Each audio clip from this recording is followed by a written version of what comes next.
sister, the very first story we are looking at today is taken from Ghana, wherever. And it says, why Ghana is moving from grid-powered street lights to solar. And I read it.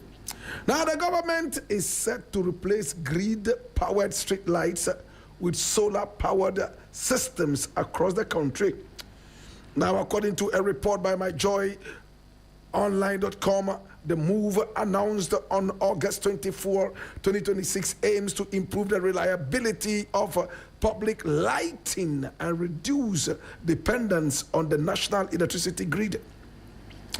Now, the Minister of Roads and Highways, Kwame Govins Agboja, explained that unlike conventional street lights, which can be affected by faults within a connected system, solar-powered units can operate independently, allowing other lights to continue working in the event of power outage or other power technical challenges.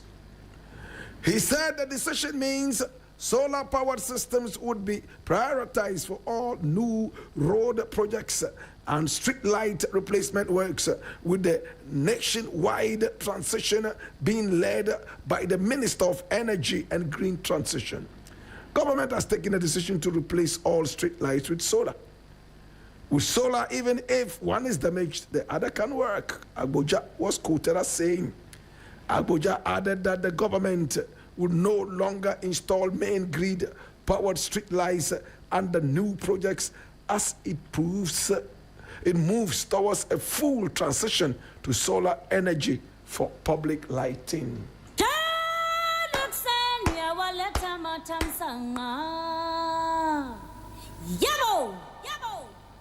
Now I am applauding because there's something in the Bible that keeps hitting me anytime I think about issues like this. They say, in the midst of water, the fool is thirsty. It's from the Bible, isn't it? My brother, my sister, Africa is the land of sunshine. And out of the sunshine, my brother, my sister, we should be able to develop something powerful. Now, there is something called solar energy. Even countries that have only 1 hour of sunshine are heading towards solar energy, and at least are using these to power their electricity. In Africa, we only use it to dry cocoa beans and also use it to dry our skins. My brother, my sister, we are underusing the sunlight that we have. Every now and then I see that we are putting so much pressure on Akosombo. Akosombo has moved out of Akosombo. Now something else is happening. We have heard about AXA. How much money we are doling out in order to light our country and to give us electricity. When in this country, we have 25 hours of sunlight every day. 25 hours. What are we doing with that energy? Sometimes we have so much sunshine that our crops even wither. And yet it is taking us too long to be able to graduate into solar energy. So I applaud this. But a big problem here is the hooligans, the thieves. My brother, you are putting solar on street lights, right? Solar panels. Now people are stealing the solar. They are also stealing the street lights, including the street bulbs. Now you are giving them something extra to steal, isn't it? They are stealing traffic lights even. They are stealing street lights. They are stealing street bulbs. They started with street bulbs. Now they are stealing the whole street light. You have added solar panels on this. Only God knows how many more thieves this would attract. Now, when you go to America, you go to England, you go to Japan, you go to China, how they are able to control a lot of this stealing? CCTV. They are not all saints, but they know the repercussions of stealing on the streets and beyond. What happened to our CCTV? How is it that in front of a police station, not just any police station, the police headquarters, street lights can be stolen and the police couldn't see? The reason is that in our country, we don't have so much of crime. Therefore, we have taken things for granted. And if we continue sleeping on the job, one day, somebody will steal the whole country and take it all the way into the sea. Before we realize, we are all sinking like the almighty Titanic.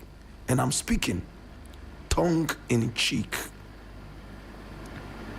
I am happy about the solar panels, but I am afraid, I am scared that thieves will target these as well. Now, when you drive through the roads of Accra, a lot of the places are dark. Accidents are happening.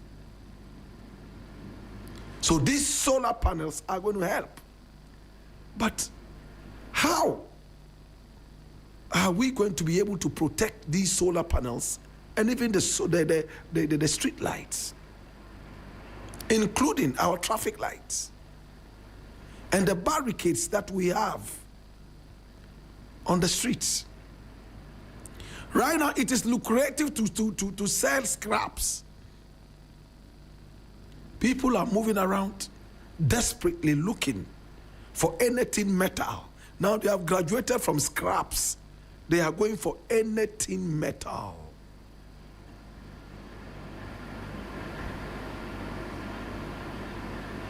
That is what it is, isn't it? It is what it is. Think about it deeply. Much as we are providing all these things for our people, we must also think about how we can protect them.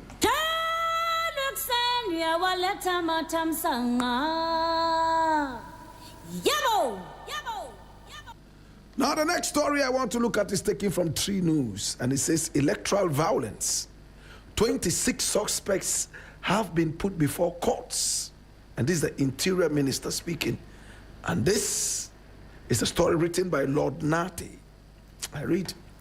Now, the Minister for the Interior, Muntaka Mohammed Mubarak, has announced that across all the cases of election-related killings investigated so far, a total of 26 suspects have been put before the courts. 1 has since been discharged, while 25 are currently standing trial. He also said 13 other suspects are being pursued for arrest, investigation, and prosecution.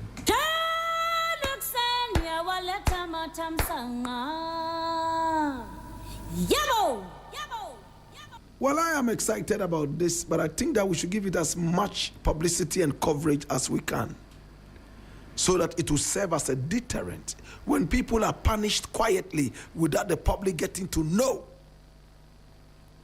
it doesn't necessarily impact, my brother, my sister, as a deterrent. Yes, 26 people are standing trial. 1 has been discharged. Many more are being looked for. My brother, my sister, to also stand trial. Let's publicize it. It is one thing making people stand trial, and another thing punishing them after finding the culprits. In my country, it looks like it is just enough to let people stand trial.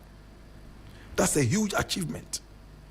Once the public gets to hear, oh, they put people before trial, they go to sleep. They don't care what happens next. They don't follow up to see what happens in the courts. As long as they are standing trial for the public in Ghana, it is equivalent to punishment. No, it's the beginning. We must follow up, be a serious country.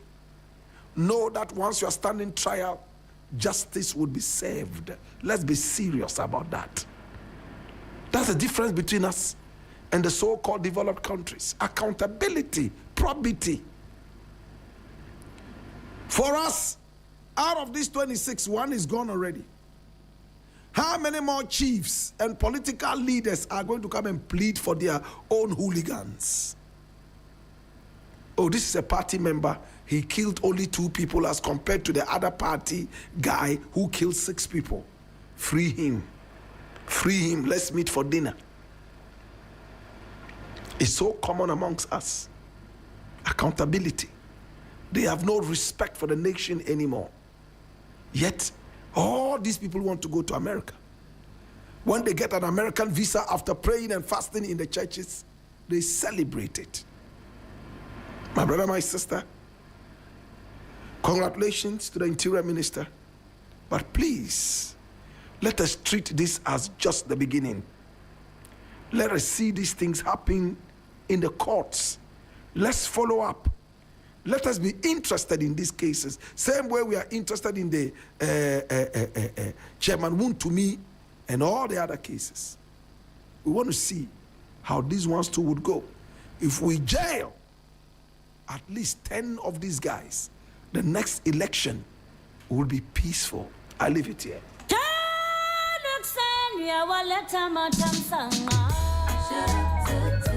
Yo!